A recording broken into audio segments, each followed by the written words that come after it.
Okay. I'm going to make sure your mic is pointed right at your mouth.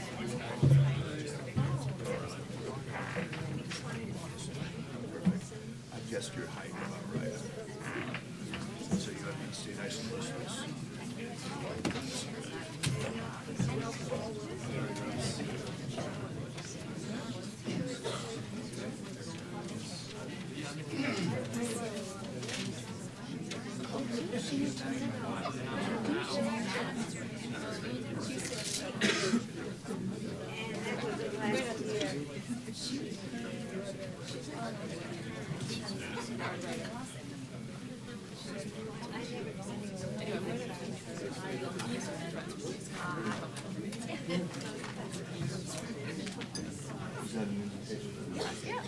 No, it's just a statement. If you'd like to go.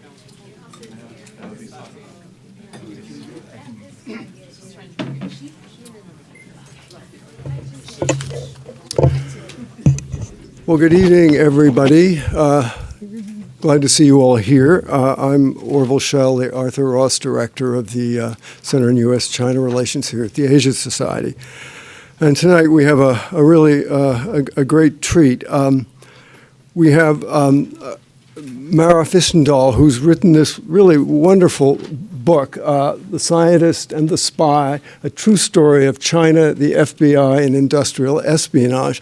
And it's a really wonderful story that in the process of its telling raises a lot of very relevant issues to the present, like intellectual property theft and the response of the United States to the heightened sense of threat from China, et cetera, et cetera. And we have here to have a conversation with Mara, Kaiser Kuo, who runs, as many of you I think will know, the Sinica Podcast at SupChina.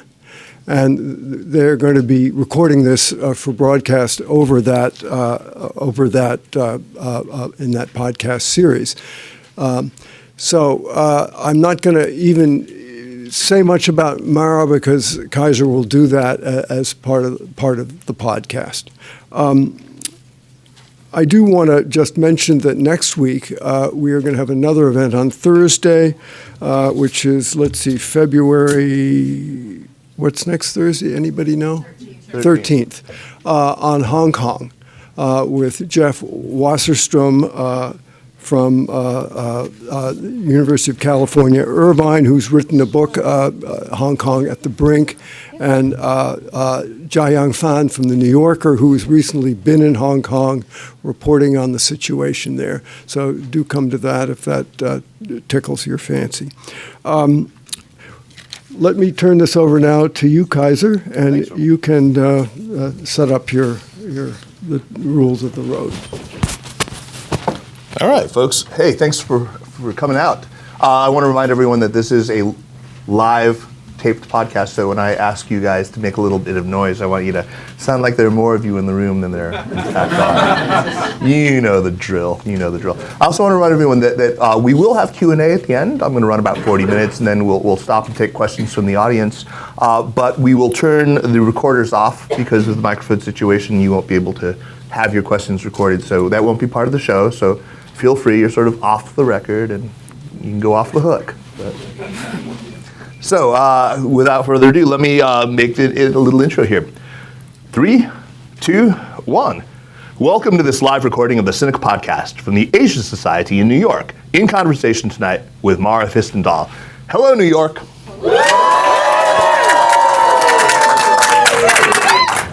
All right. The Sinica Podcast is a weekly discussion of current affairs in China, produced in partnership with SupChina. SupChina is the best way to keep on top of all the latest news from China, especially by subscribing to SupChina Access with its daily email newsletter. It is a feast of business, political, and cultural news about a nation that is reshaping the world. I am Kaiser Kuo, and tonight I am thrilled to be joined by Mara Hvistendahl for the launch of her fantastic, timely, important book, The Scientist and the Spy. Mara is a prolific writer covering lots of topics in science and technology. She's written for many, many major publications. She is also the author of Unnatural Selection, which was a Pulitzer Prize finalist, and the City Swallowed Them, a wonderfully noirish novelesque work of nonfiction crime, which we talked about on Sinica together back when she was still living and reporting in China. She and her family now make their home in Minneapolis, and Mara continues to do fantastically good reporting on China-related topics, especially on the underreported, undercovered area of science. So read her stuff. Mara, congratulations, first of all, on the book, which I just loved. I mean, immoderately. I loved this book. I read it twice. I highly recommend it to all readers, and not just to the China-obsessed who tend to, read these things, but for really everyone. Give it as a present. It's great. Thank you. Thank you. Immoderately. It's a great word. I do a lot of things in moderation. So, Mara, the book centers on the story of Robert Mo Hailong, a PRC national who's living in the U.S. He's a church-going family man with two children living in Boca Raton, Florida. He ends up conducting agro-industrial espionage for his Chinese employer, DBN, in the cornfields of Iowa. I remember I first encountered this story in the pages of the New York Times. I think it was in 2014. And I think that's where you first ran into it too. Mm-hmm. What was it about this story, about Robert Mo, that got its hooks into you and made you decide this was a great topic for a book? So I was living in Shanghai at that time when that story came out, and been reporting on science there for a number of years. And I often felt jealous of other foreign correspondents and felt like they had the more exciting beat. I loved the stories I did. I got to go to archaeological digs and do lots of really exciting things. But suddenly my beat was in the news, and the headline of that article read, "Designer Seed Targeted by Chinese." Something like that. And so it was about this man who had been found in a cornfield in Iowa that was operated by Monsanto.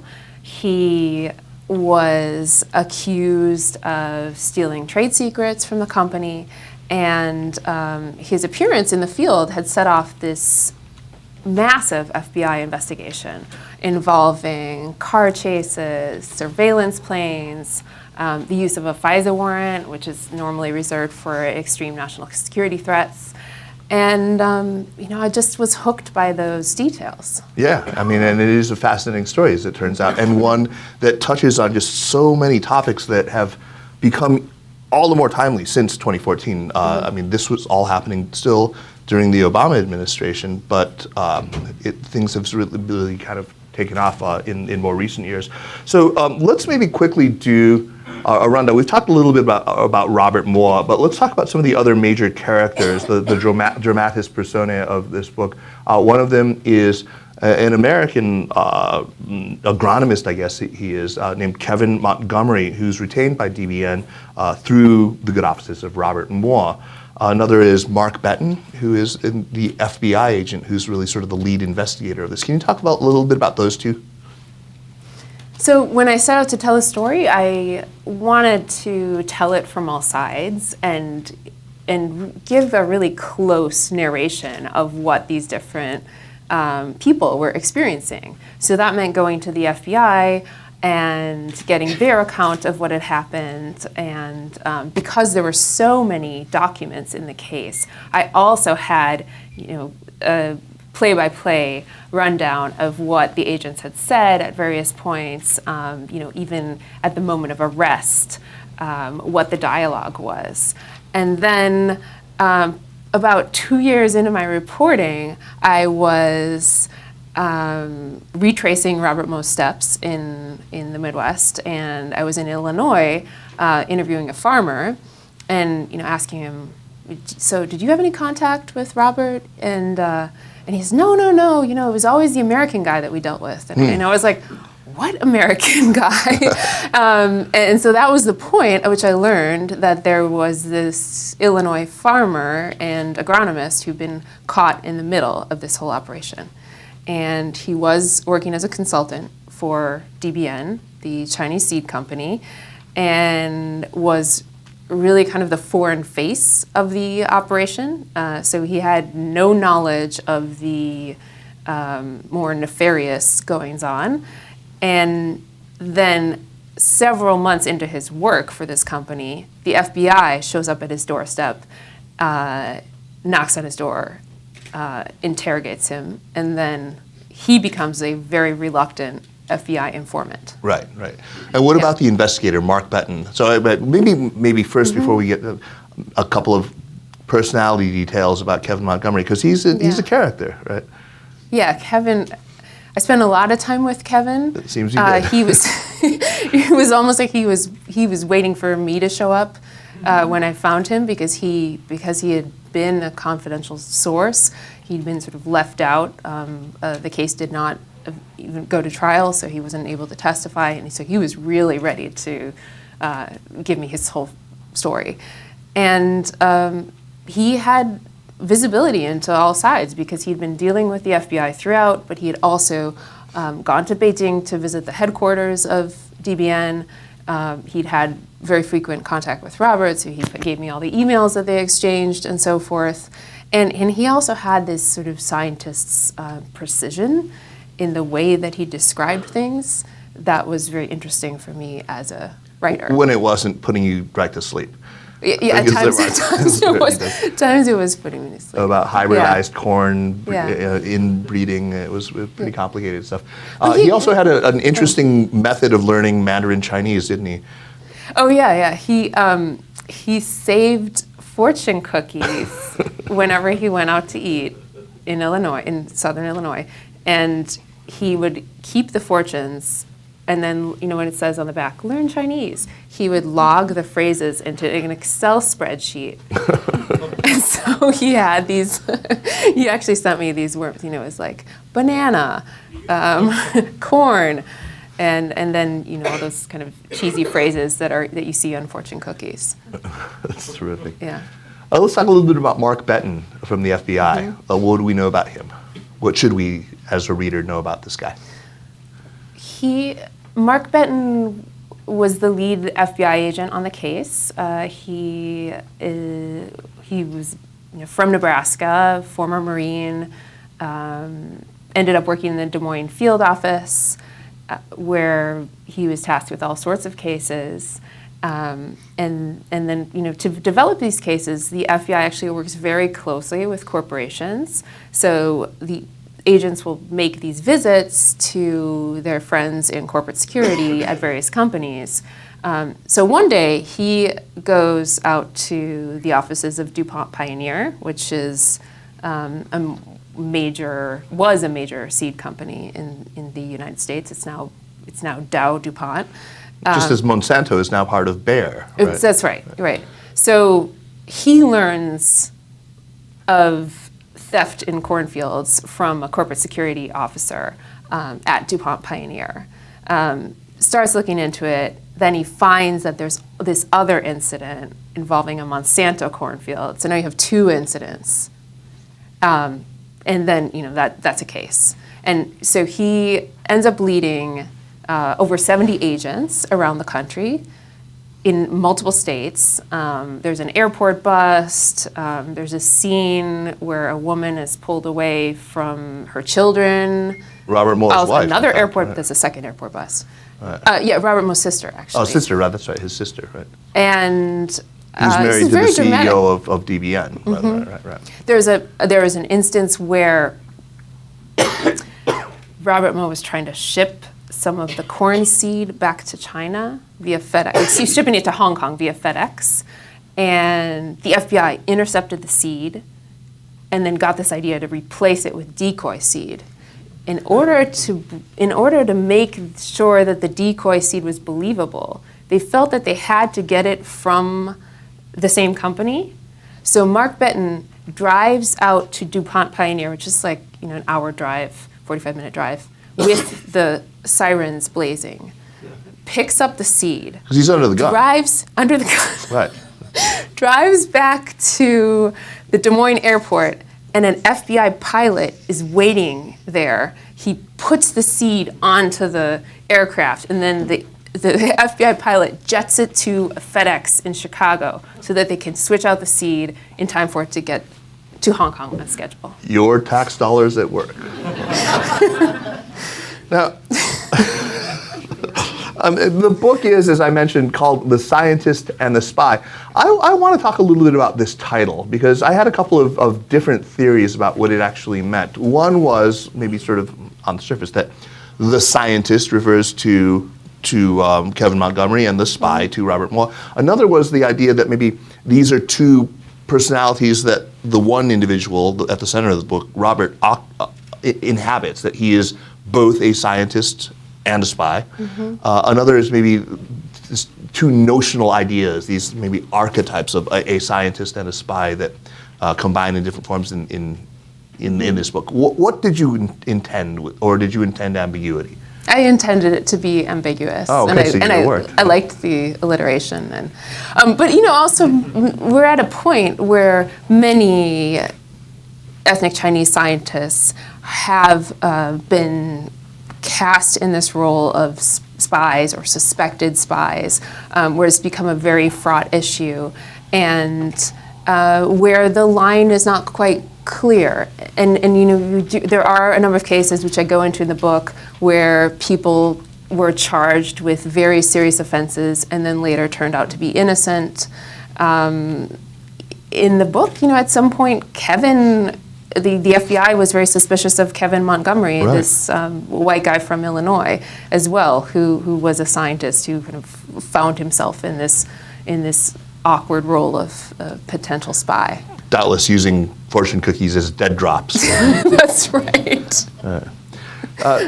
Which is interesting. I mean, on the subject of, before we get into profiling, which is what I really want to talk about a lot, let's talk about what they actually are accused of having done. This is Robert and his confederates, including Dr. Li Xiaoming and some of the others whose cars were bugged. And in fact, Robert was not the only person indicted in this case. There were, I think, 6 or 7, right? Yeah, 6. Six people who were actually indicted, and it was only Robert who ever ended up being taken in. The rest are on the FBI's most wanted list. Most wanted list, right. Still. What are they accused of having? Yeah, because these guys right up there with, the major terrorist figures. I mean, who knows, a drone strike might be in order, right? I love your editorializing. Let's talk about what they were actually accused of having done. Why did they want to take this hybridized seed corn into a country where, as far as I understand it, genetically modified organisms of any kind are not even available on the market? You can't sell them. Yeah, so GM corn has not been legalized in China yet, but the expectation is that it will be in a few years. And people in China are eating higher and higher up the food chain. Their diet looks more like the diet of Americans. Thankfully, not entirely like the diet of Americans yet, but in order to produce that meat, you need animal feed, which often comes from corn. So China has this very large population, relatively little arable land, and the solution that the government favors and that many companies see has business potential is to come up with better seed lines. Yeah, so I mean that makes sense. So they're actually just accused of having done what? They've stolen these seeds, and the idea is that they'll be able to do what with them? Produce viable lines just from seed that they find scattered on left over from the harvest? So I don't want to bore everybody by getting into how you get hybrid seed, but you need 2 parent lines. And so the idea was by stealing all of these parent lines of seed that they could reverse engineer the hybrid seed lines. And so kind of sidestep years of research. Right. it's interesting that you chose this case, which is one where it's unequivocal that what Robert Mueller did was intellectual property theft, that it was a case of industrial espionage. But the point that you really seem to want to illustrate with his story is one about profiling and about overreach and about sort of excessive zeal in pursuing a case like this, which was interesting. Of course, all this is taking place across a backdrop where I read recently that in a period from about 2000 to 2010, this was in Bloomberg, of people applying for clearance, for clearance with the Department of Defense, scientists, about 44% of them were rejected, and that was across all different ethnicities. It was pretty consistent across all different ethnicities. But in the years between 2010 and just October of last year, that number had jumped to over 60% who were being denied when they were of Chinese ethnic background, but had fallen to 30-odd% when it was people of other ethnicities. So clearly there's been a spike in that. Now, obviously, the FBI or other law enforcement agencies should not be expected to sit on their hands as American industrial secrets are being stolen by any people of any country. But obviously, the cure here seems to be, I think this is really the point of your book, is that it's worse than the actual disease that it's intended to treat. So let's start with something that I just mentioned. So foundational assumptions that I think inform the FBI in how they approach these sorts of cases. These you trace back actually to a report that was written in the 1990s. Let me see if I can get his name. An FBI agent named Paul Moore, who talked about a theory called the grains of sand theory. Can you lay that out, grains of sand, and what impact it had and how it has affected American law enforcement's thinking? Sure. So when I started reporting this book, I was agnostic about what I was going to find. I did not set out with a specific agenda. I did at some point realize I was going to need to understand how the FBI has conceptualized spying from China over the years and how industrial espionage fits into that. And when I read about the 1,000 grains of sand theory, I was a little bit dumbstruck. Like, it just struck me as kind of an idiotic way to conceptualize something. The idea is, it dates back to the mid-1990s, and it is that if intelligence collection is aimed at determining the composition of sand on the beach, the U.S. and Russia would send in these dedicated spies to test the sand, pay people for secrets about the sand, and do all of these things through like traditional James Bond type means. And China, on the other hand, would send 10,000 people to go lie on the beach, and each of them would take 1 grain of sand back, and through this kind of open collection by ethnic Chinese, that is what the theory says, they would somehow assemble these grains of sand into a whole. And there are a number of problems with this theory, which have been pointed out by others. One is that it was never clear exactly how they would be assembled into a whole. The other very obvious problem is that there's a long line of conceptualizing yellow peril, hordes overwhelming our border, and this theory evokes blue ants from the Mao era. There's this idea that the Chinese all wore these kind of drab costumes, drab Mao suits, and that they look like ants. And so this theory is kind of straight out of that line, going back to the late 1800s. And this still has traction within some intelligence agencies.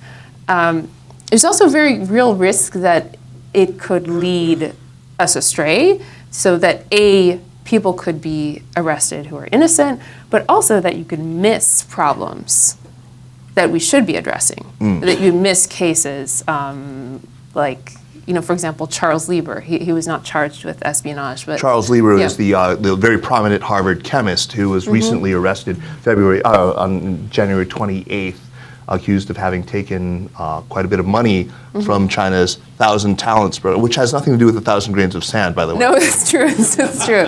Right. So he was not accused of economic espionage, but that's an example of a case that would have been missed using that framework. Yeah, it reminds me of that theory about the 50-cent army, this idea that internet commentators in China are each, somehow, the millions of them are each paid 50 Chinese cents per pro-party post that they buy. I mean, as though any government could possibly mount that kind of... This 1,000 grains of sand idea also seems to me to be sort of the direct progenitor of this idea that Christopher Wray, our current FBI director, though I don't know how long he's going to be in office, he's already come in for, he talked about before the Senate Intelligence Committee how this whole of society threat from China requires a whole of society response from the United States, right? I mean, it just seems to be quite directly related. So let's talk about how this has played out in profiling. It struck me that there was quite a range of awareness among the people that you talked to about the dangers of profiling. Some of them were very much aware. For example, the judge who eventually hears Robert Mueller's case, and maybe you can talk about her a little bit. But others who were very cavalier. What were some of the most egregious examples that you came across in researching this book of actual instances of ethnic or racial profiling? Well, soon after I started reporting on the Robert Mo case, Xiaoxing Xi was arrested at gunpoint outside of Philadelphia. So he was the interim chair of the physics department at Temple University. He was charged with wire fraud for allegedly transferring technology to China. The charges were very quickly dropped in that case, and it became clear that the government did not check the science behind the charges. And there were a number of these cases that were brought over the course of my reporting, and the book is primarily this kind of thriller-style retelling of the Robert Mo case, but I tried to interweave these cases into that because they happened over the same time period. They were informing that case, and the issue became so fraught that by the time Robert Mo was close to going to trial, the judge did rule that his ethnicity could not be brought up at trial. He didn't end up going to trial, just to be clear. He did not. Right. But there was so much there's so much discovery in the case, and there was so much back and forth between the two sides ahead of trial that I learned quite a lot of the case. And it went on for 2 years. The judge decided that in discovery, the prosecution was not supposed to take into account Robert's actual ethnicity. Right? If it did go to trial, they were not supposed to mention his ethnicity. Right. Yeah. I remember there was another case. I mean, maybe it isn't direct profiling, but Mark Betton himself attached an affidavit to a warrant application. It wasn't the FISA warrant application, but those are still kept secret. But and he actually lists as one of the pieces of probable cause that Robert spoke Mandarin Chinese with his interlocutors in China. Which strikes me as a rather strange case to make. Yeah, there was a woman in the case who was a suspected insider who worked for one of the a seed company that sells seed genetics to DuPont Pioneer and Monsanto. And it appears that the FBI investigated her because she was frequently on the phone with Robert Mo and speaking Chinese, as was cited in the warrant. So when I met with Robert in prison, he told me that, I asked him, like, what are you going to do? You're going to get out in a few years. and you'll go back to China because he's now in deportation. He will be deported. And what are you going to do with your life after this? And he said, I'm not worried. I'm going to go back to China and write a book called Catch That Chinese Spy. So your book actually brings up a bunch of them. We talked about Xiaoxing Xi at Temple University, but there's also Sherry Chen at the National Weather Service. And then, of course, the most famous probably case from the 1990s of the Los Alamos nuclear, he wasn't a physicist, he was actually an engineer named Wen-Ho Lee, who's not actually a PRC national at all. I mean, he's Taiwanese. Is that correct? Maybe these are people for whom ultimately the cases were dropped. There was not sufficient evidence in Xiaoxing Xi's case, in Sherry Chen's case, in the sort of archetype of all of them, Wen-Ho Lee, or even the one that goes back further, the rocket scientist Chen Xuesen. Chen Xuesen, maybe we can leave him out of it, but how do you draw a connection between these and a Robert Moe case in which he actually did commit crimes? It's quite clear. He pleads guilty and there's unequivocal evidence.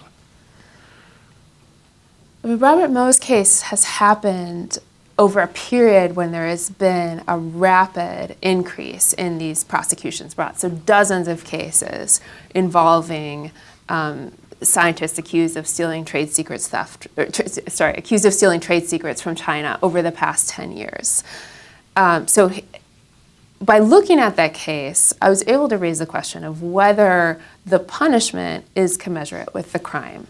And one thing I learned from talking with people like Kevin Montgomery and farmers throughout the Midwest when I was doing my reporting is that the major thing that they're concerned about in terms of innovation and competitiveness in the industry is rapid corporate consolidation in the industry. So they're not, trade secrets theft from China is an issue, but they're actually heavily dependent on China for purchasing their corn. And as you've seen with the trade war, these people have been heavily impacted by the tariffs.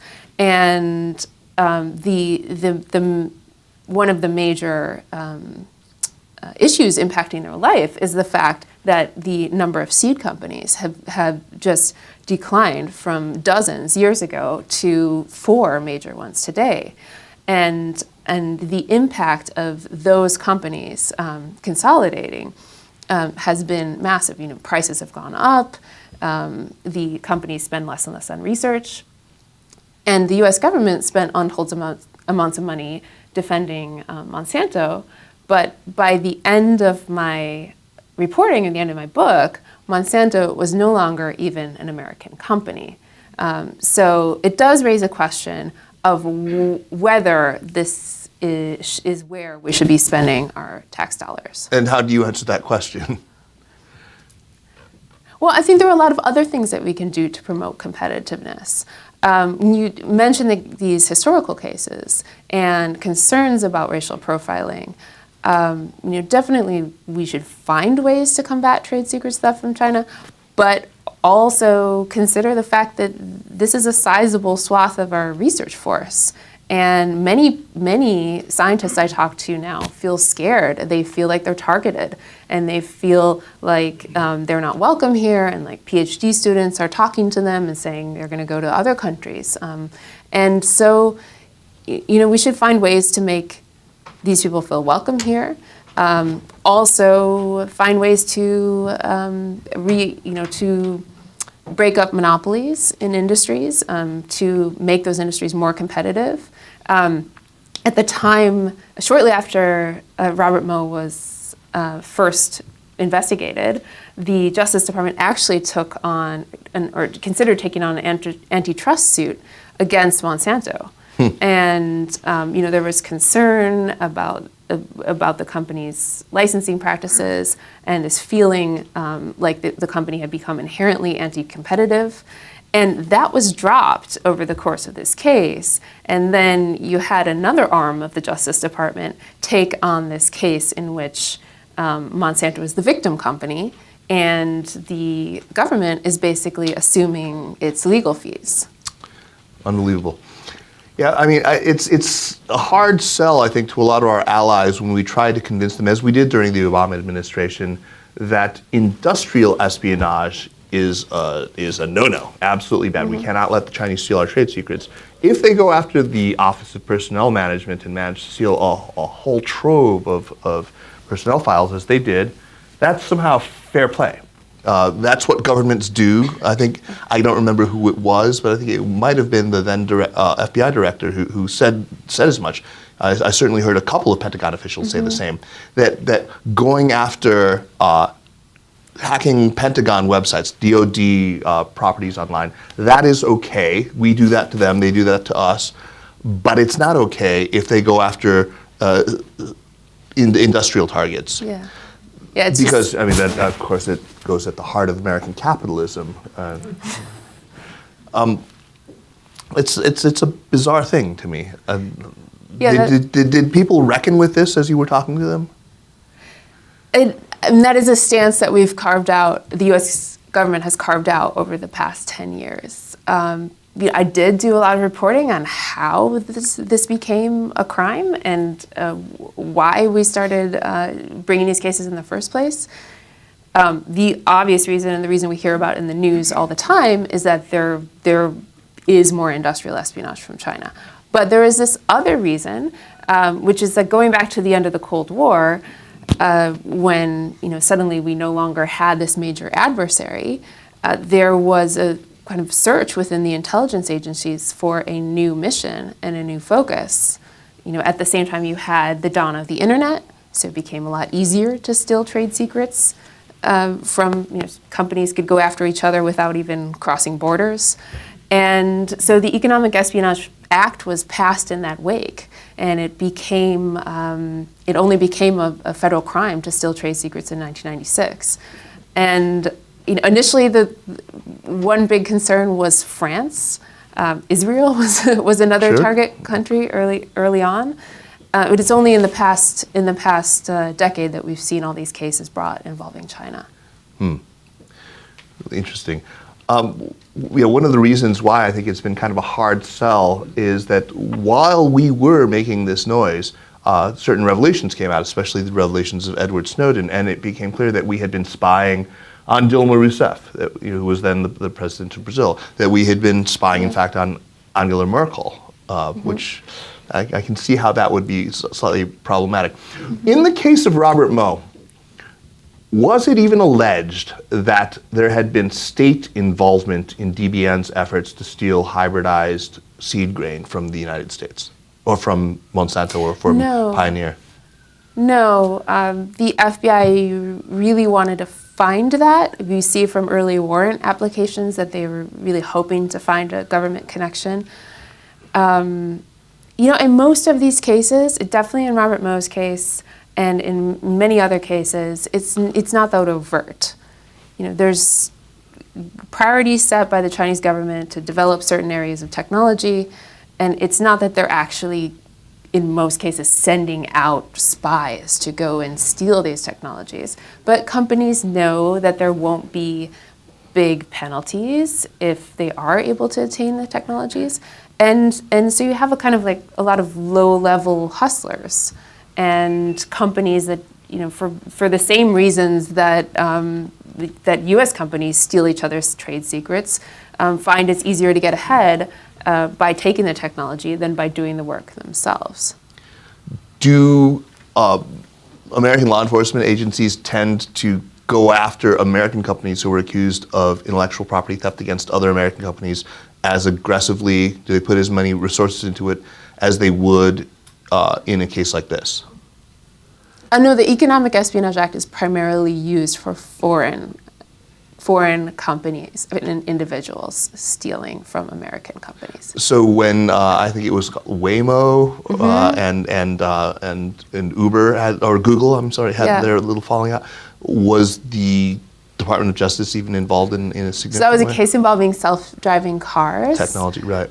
I believe that was a civil case. Okay. Yeah, so normally the companies would pay their own legal fees and they would go to court, one would sue the other. In this case, in the case of Robert Moe, you had the federal government taking on legal costs on behalf of Monsanto and DuPont Pioneer. And so, kind of putting a much greater priority on this case.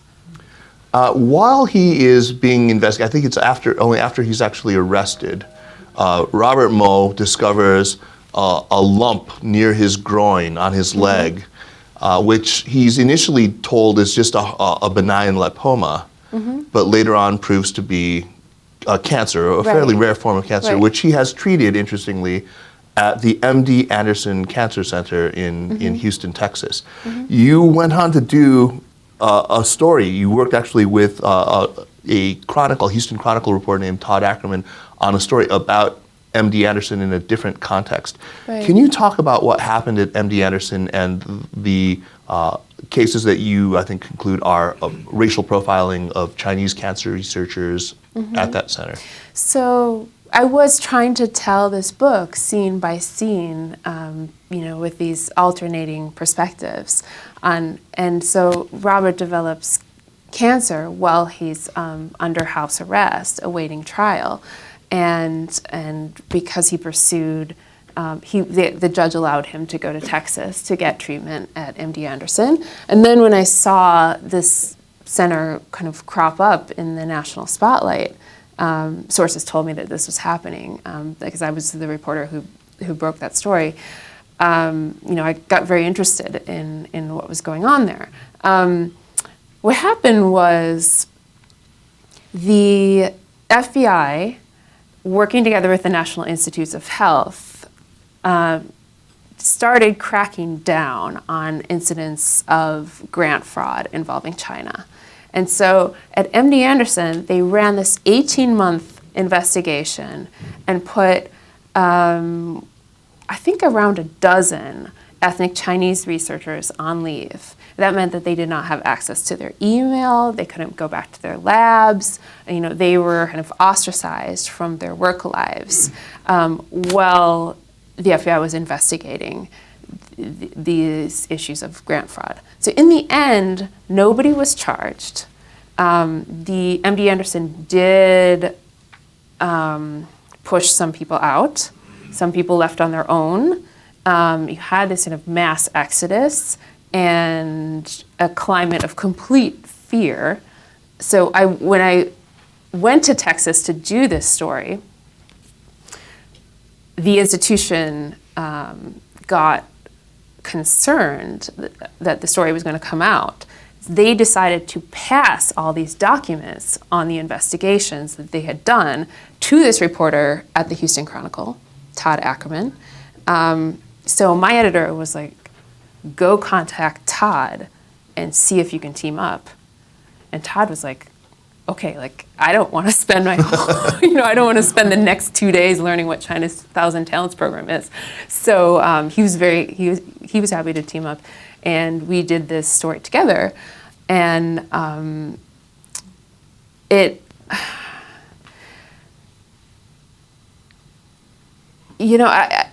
still have a lot of unanswered questions about what happened there.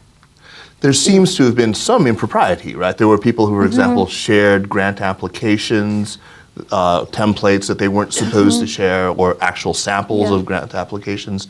But it doesn't seem to have risen to a level, maybe technically, grant fraud, but not espionage, and not anything that quite nefarious, no? Well, so in the past 2 years, you've seen this shift of there are still these cases involving corporations being brought, but there are also many cases involving universities and research centers, and MD Anderson's actually not the only cancer center where these cases have been brought. The NIH actually has been quite aggressive about going after these. They've given lists to a lot of universities and a lot of research institutions, right? Yeah, and I think part of it is that under the Trump DOJ, there's been this, they introduced something called the China Initiative, and there's been an increased emphasis on going after trade secrets theft.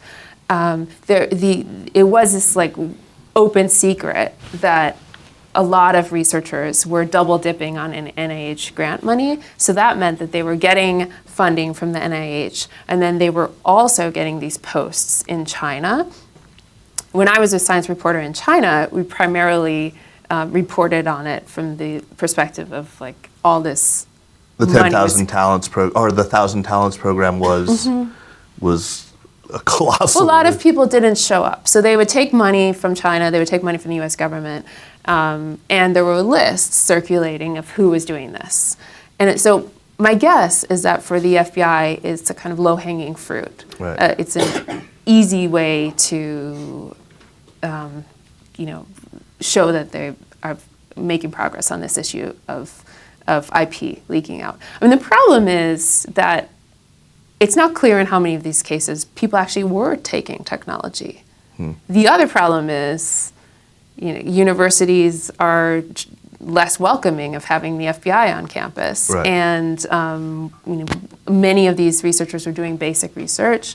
They're important to the U.S. innovation complex, and they make up a sizable part of our research force. And so, these are all issues that are going to continue to play out. Just before we recorded, we were chatting with Orville downstairs, and he made I think, a pretty astute observation. He said that for a lot of these Chinese universities, or for the Chinese government, it's not that they actually expect that the Charles Liebers of the world, these prominent scientists, are going to come to Wuhan University of Technology, as he was supposed to, and spend 9 months there and produce a lot of quality research. It's like buying a Gucci handbag. He said, you want the brand. You want, to be able to say, I've got a Harvard guy, I've got 2 Columbia guys, I've got a guy from MD Anderson, right? Yeah, and they did set up a Harvard Institute right. in Wuhan. Yeah. That's right. Hey, so Mara, do you have a passage of the book that, we could take a couple of minutes and read, just to give, I think people probably want a flavor of the prose, which I think is just marvelous. Do you have a selection that you might be able to read for us? So I can,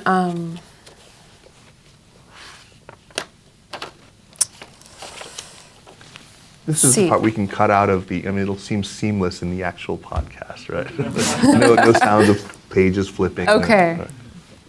I'm going to take a drink of water if we're going to edit. Won't have that in the podcast either.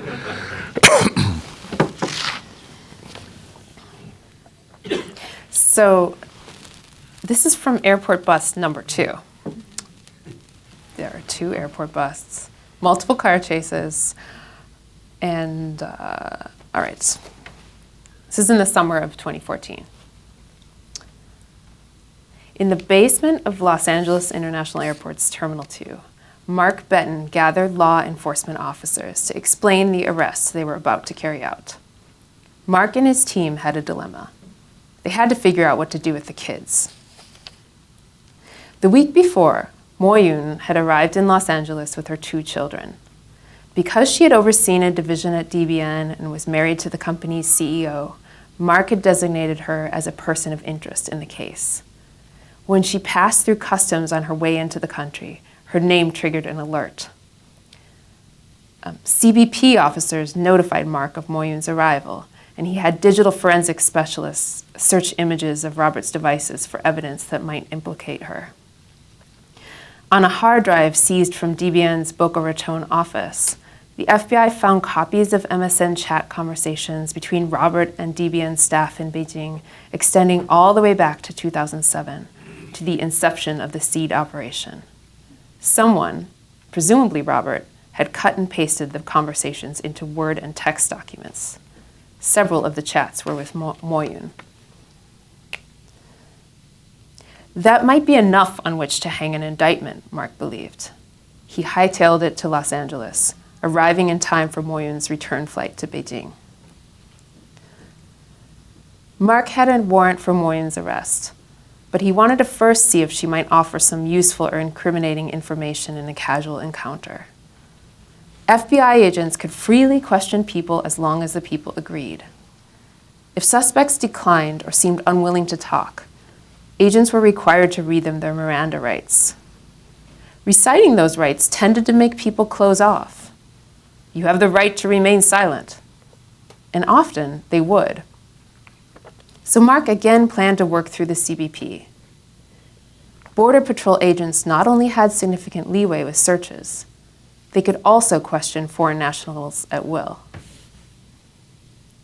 Around noon, Mo Yun and her kids arrived at the airport, checked their 3 suitcases, and cleared security. They walked to the gate area, bags of souvenirs dangling from their arms. When they arrived, almost every chair was occupied. People lounged on the floor with their phones plugged into outlets, charging them before their long haul. The terminal was under renovation, and its cheap carpeting and low ceilings gave it the feel of a developing world airport, plopped into America's second largest city. Mo Yun stopped at a bland Hudson News to buy snacks, and the line snaked around the register. Agents watched as she paid and returned to the gate with her kids. Then, as she moved toward a pair of open seats, CBP agent Jerome Esguerra approached her. "We need to ask you some questions about your visa application," he said. I'll stop there. Oh. You can guess where it's going. Yeah.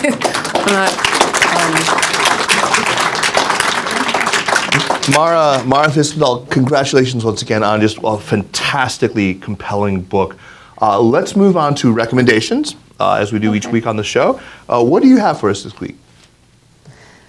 So I'm going to recommend Thread of the Silkworm by Iris Chang. It's a book that I used as source material in my own research, and it was written in the 1990s, but it's still relevant today. It's about a scientist, Chen Shui-sun, who was investigated for being a Communist Party member in Which the he was. 1950s. It recently came out that he actually was a Communist Party member, but he was driven back to China, where he ended up playing a major role in the weapons program, the space program, and in some ways setting in motion the surveillance state. Yeah, he's fascinating. Yeah. He actually interviewed Chen Shui-sun's granddaughter, Sarah Chen. Yeah. Right. Yeah. That was, I visited his house in Beijing. Yeah. Iris Chang, of course, was the author of The Rape of Nanking, among other books, and she tragically committed suicide. Really a terrible loss. My recommendation is, people who've been listening to the show know that I've been sort of on a tear reading through all the sort of doom and gloom, death of democracy books. One that I had recommended a couple of weeks ago was The Light That Failed, which I just thought was terrific. This one I don't like quite as much, but I'm still going to give it an emphatic recommendation. It's called How Democracies Die by Stephen Levitsky and Daniel Ziblatt. I would still say, I think that The Light That Failed is the more thought-provoking, ultimately. But this is, I think, there's a lot of books in this genre. Madeleine Albright has a book on that. There's a lot of them in this sort of post-Trump Brexit, Orban, Putin, Erdogan age that we live in. But check this one out. It's very good. Mara, thank you so much for inviting me to be here in New York with you to celebrate the launch of your book. Folks, don't forget to pick up your signed copies. Let's have a warm round of applause for Mara.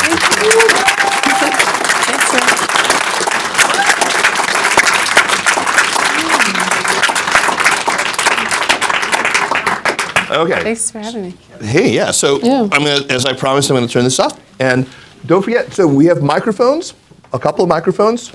So please raise your hand and make sure to tell people who you are. And if you've got questions. We have this gentleman right here, third row from the back. Nice and loud and into the mic. Sure. I'm Brian Asinja. I go by Asinja, and I'm an African entrepreneur. I'm just curious, since you happen to have painted a clear picture of what the U.S. stance is or what their fears are, could you say a little bit more on what China's perspective is on this whole issue? Are they also aggressively pursuing? Do they have defensive measures? Or, just a little bit more on the other side. Thank you.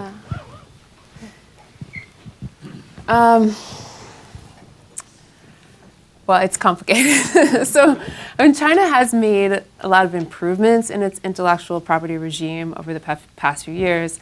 But one of the things that makes it so complex is that every action here creates this reaction there. So when there are cases involving profiling, like the case of Xiao Xingxi, who was arrested and then charges were dropped. That has led to a lot of press in China. Like Chinese press covers those cases very closely and are like eager to leap on any incidents of racial profiling. The Chinese government also launched its own National Security Education Day a few years ago, where it had posters up around Beijing saying, like, beware of this foreigner, he could be a spy. There's a great little cartoon series, right? Yes. Do you guys remember Yeah. this? This little cartoon series talking about this, kind of, what was his name? I can't even remember. It's like, David, Da Wei. This American English teacher who is a kind of a Lothario, right? You end up hanging out too much with David, and next thing you know, you think he's a professor, but then he's waltzing off with state secrets that you. Right. Right. So in some ways, it becomes a reflection of our own policies. But part of what makes it so complicated is that the Chinese government does have this influence campaign and has made a concerted effort to glean technology from various countries around the world, including the United States. Great, thanks. Yeah. Next question. Surely somebody's got a question from Mara over here. This gentleman right here. Hello. Why don't you grab the mic and you don't need to. I'm a longtime admirer of Mara's writing. And my question is, what exactly did the seed corn do to make better corn? Did it protect it from parasites? Did it make it more sturdy against weather? Did it make it breed more quickly? What was the advantage of this seed they were supposedly stealing? Well, so we actually don't know because it was a trade secret. I'm totally serious. The identity of the corn seed lines was protected throughout the court proceedings. That was a whole other. It took Monsanto and DuPont a year to work out how these seed lines were going to be protected, because both companies were so afraid that the other would get its own trade secrets in the process. So they were more afraid of each other than they were of DBN in a way. And that comes out in Discovery, but right? It does make it. Robert Moe told me at some point, this is a case of the emperor's new clothes because I can't even see what I'm being accused of stealing. I mean, he had a taste for kind of overwrought metaphor, but but I think he had a point in that one regard. I can tell you what it was just Roundup Ready, right? I mean, it was just, I'm sure it was. It was just because glycophosphates are used in all weed killers around the world right now, and most of what Monsanto was doing was just having strains of corn that would be increasingly resistant to glycophosphate weed killer. I think I just leaked a major trade secret. You could be prosecuted. This woman here. Will you write a book? Hi, my name is Natalia, also a fan, and I was lucky to read your book already. Everyone should get it. It's very good. And one of the things I found really interesting is you mentioned the different relationship between like the federal government and China and Iowa and China. And given that Iowa is a lot of people's minds right now, I was wondering if you could expand a little bit on that. Yeah, is there news? Anyone have their phone on? I don't have my phone. Did Pete pull it off? So one scene in the book happens when Xi Jinping, right before he actually became, so back when he was vice president, before he became leader, traveled to Des Moines to give a speech at the World Food Prize building there. And so you had agricultural leaders from both sides. They inked, or agricultural ministers, they inked this deal for China to buy massive amounts of soy and corn from Iowa. Everybody was very happy about it. Robert Moe was sitting in the audience, and the FBI was waiting outside because they were tailing him everywhere he went, and aroused a lot of suspicion that he was there the day that Xi Jinping visited. So this relationship is so complex because many people in Iowa were making a lot of money off of Chinese purchases of agricultural products, and many people have been hurt by the trade war and the resulting tariffs. And in a way, they've been hurt more by that than they were by agricultural espionage. Xi Jinping was actually Mo Hailong's handler, I think. That is a total rumor. Right. All right, there's a gentleman right here with his hand up. My name is Nitai Daitel of the National Committee on U.S. China Relations. I was thinking a lot through your talk about the amazing piece in SupChina last month, and this is not a paid plug, of Cheng Yangyang's piece on science in China, and talking a lot about your musings on bioethics, specifically the He Jiankui case. And I was wondering about your thoughts in your years now covering the science beat in China, and conversations about the Wild East and the way the perception of China playing fast and loose with all these newfangled tools, CRISPR and the like. But in this sense, there is an element of anything goes because both sides are doing it, but when it's not suiting. And so I was just wondering what your thoughts, if you've seen the piece and in general on how bioethics plays in. Yeah. Before you just a little context, and this is a paid plug. Yang Cheng is a particle physicist who happens also to be a columnist for SupChina, and you should definitely read her stuff. It's really great. And the gentleman that he mentioned, He Jiankui, was the Chinese scientist who supposedly genetically modified using CRISPR-Cas9 the embryos of twin baby girls to give them supposed immunity from AIDS. Mm-hmm. So Yang actually provided really helpful comments on an early draft of the book. It's been amazing to watch her work. Like when she first started writing, I was like, who is this woman who's writing about Chinese science and doing it so well? And I did not read that specific piece, but I know the idea that you're getting at, and it's been very strange to watch this beat of mine turn into this issue of geopolitical tension. But in a way, that's what's happening in all areas of U.S. China relations right now. I do think I got in my time in China, I got to know a lot of researchers who are doing really good work.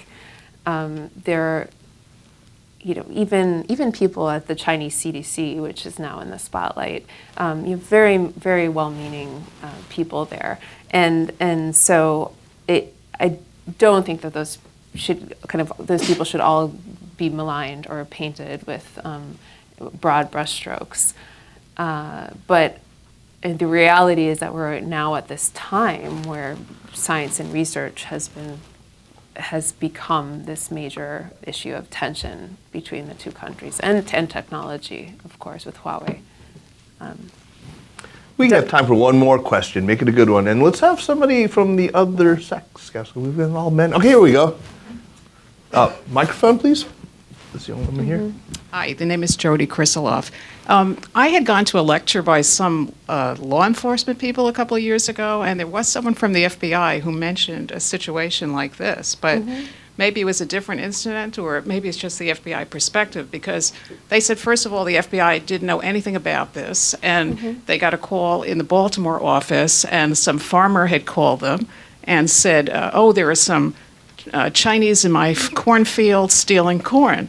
And the FBI said, the response was, well, why don't you call the local sheriff? Because this has nothing to do with us. If it's property theft or whatever, just call your local sheriff. And supposedly the farmer said, well, you don't understand. out here we grow special seeds for Monsanto and DuPont. And then apparently the FBI person said, oh, this sort of woke them up, and they sent the agents out there, and they claimed that there had been several people escaped with the seeds, got back to China, and that DuPont and Monsanto lost millions of dollars because the technology was stolen, and that they had only arrested, I think they had managed to arrest 1 or 2 people. Now, you mentioned there have been a number of these incidents. So is this one of them, or? Some of those details are the same, some of those are different. Yeah. So Well, I'm not that's sure what I'm wondering. Was this the FBI this perspective? started, the way this case started, as I mentioned, when the FBI agent visited DuPont Pioneer and said, have you seen anything suspicious? At the same time, like within a span of 2 weeks, there's a farmer in Iowa who owned this field that he contracted out to Monsanto. He saw this guy trespassing in his field. He himself called the local sheriff's office because I talked to him, and his wife worked for the sheriff's office. They sent out this alert, so all these squad cars show up at the cornfield, and Robert Moe was driving the getaway vehicle, and they pull him over, and that's how the case developed. It's kind of the dramatic opening of the book. There have been other cases brought involving agricultural espionage, and there were 2 others involving Monsanto, specifically. Are these separate incidents, or are some of them related with some of the I've never people heard of the involved? Baltimore. Because that would be interesting, too, if it's not just an isolated incident, but somehow they're all linked. Then maybe there's a conspiracy. Maybe. But anyway, thank you. You want to address it? Is there a conspiracy of corn theft? I have in my hand a list of known corn espionage.